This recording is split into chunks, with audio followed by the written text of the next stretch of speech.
Hello, my name's Ken Kinter. I'm an assistant professor at Rutgers University.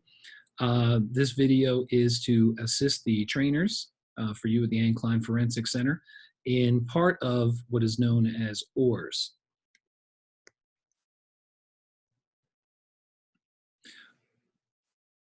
Now, normally motivational interviewing takes multiple days and a lot of time and energy to train. We don't have that kind of time and energy. We're going to cut right to the core skills, which are referred to as OARS. OARS stands for open-ended questions, affirmations, reflections, and summarizing. Now, you do all these things already. You probably don't even know that you do it. And part of the goal of this video is to help you do it better and help you be able to do it more mindfully. Now, the trainers that are there with you are going to take you through most of this. However, I'm going to speak to these areas of open-ended questions and reflections. So closed-ended questions are basically questions that you answer yes or no. Short answer, did you drink this week? They can also look for a specific piece of information, such as what is your address? Now, the good news about closed-ended questions is they go for a specific piece of information. The bad news about it is they go only for a specific piece of information and you lose out on a lot of other information. The example I always give is we used to do a substance abuse assessment where all we did was ask, did you drink alcohol? Yes, no. Did you smoke pot? Yes, no. And we ran out of our list and the person had done inhalants, but that wasn't on our list. If I had just asked the person about their history of addiction, it would have come up. So the goal of open-ended questions, we want to get that person talking. We want to learn more than just the specific piece of information that we're looking for, because there might be some more interesting stuff there. It's also more of a relationship builder than just yes, no, yes, no, yes, no.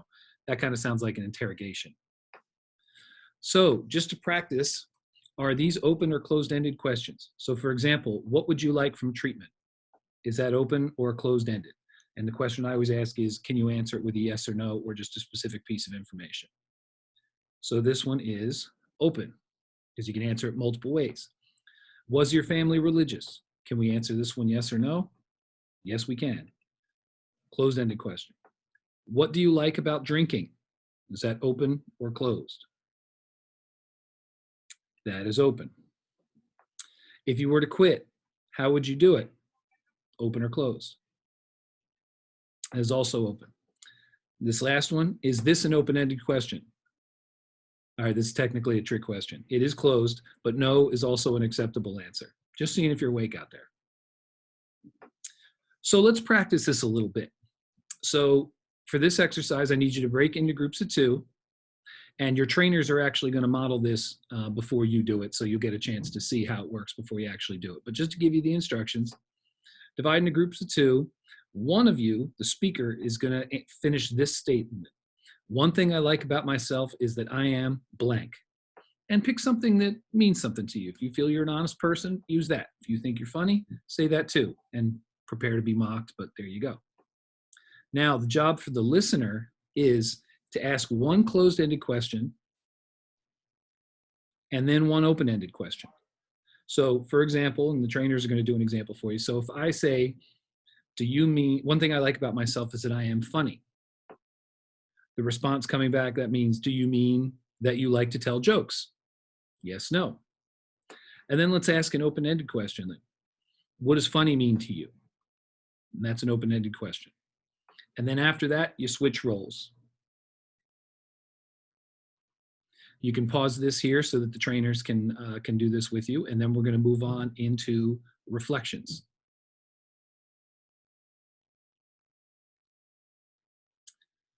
So reflections focuses on the areas where communication goes wrong. So here we've got, you see where the red number 1 is, red number 2, and red number 3. Those are the 3 places communication goes wrong. We have a speaker on the left and we have a listener on the right. So the first place where communication goes wrong is when the speaker says something, but what crawls out of their mouth isn't what that person really meant to say. I didn't say what I meant. Moving on to number 2. 2 is when the listener doesn't hear the speaker properly, so they misinterpret what the person said. And number 3 is when the words have a different meaning than to the listener than they do to the speaker. The example I always give was a gentleman who was driving in his car, and all of a sudden someone started shooting at the car. And so this person's friend in the passenger seat was hit. So he called 911 and he said, somebody shot my dog, somebody shot my dog. So the 911 operator gave the person directions to the veterinary hospital. Now, turns out this guy isn't talking about his four-footed dog. He's talking about his friend, his dog. Good news is the veterinary hospital was right next to the people hospital, so it didn't work out so badly, but you can see how that could have gone a lot worse. So the purpose of reflection is to close that circle. It's to show the speaker that the listener heard them and communicated that understanding back to them. Bill Miller, one of the founders of motivational interviewing, says, people don't want to be fixed, they want to be heard. So reflections are statements. They're not questions, but you can take a question and make it a reflection. And an added bonus for reflection is you also have a chance to take a guess and try to figure out what that person means. So you can just give back what the person told you, or you can try to spin it a certain way to see if that person agrees with it. Because even if you're wrong, the person wants you to get it, so they'll correct you. So as we mentioned, reflection is a hypothesis. So now you were just asking the closed-ended questions, do you mean that you?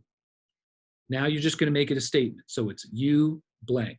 You just put it out there as a sentence. And you don't ask it in the form of a question where you kind of drift up at the end. You just say it. You just say it straight out. So here's some examples of reflections, and you can use these just as a starter for this exercise coming up. I'm not saying that these are going to work coming out of your mouth, and they may not work with the population that you have, but this is just meant to get you started. You're going to find your own that work better in your situation.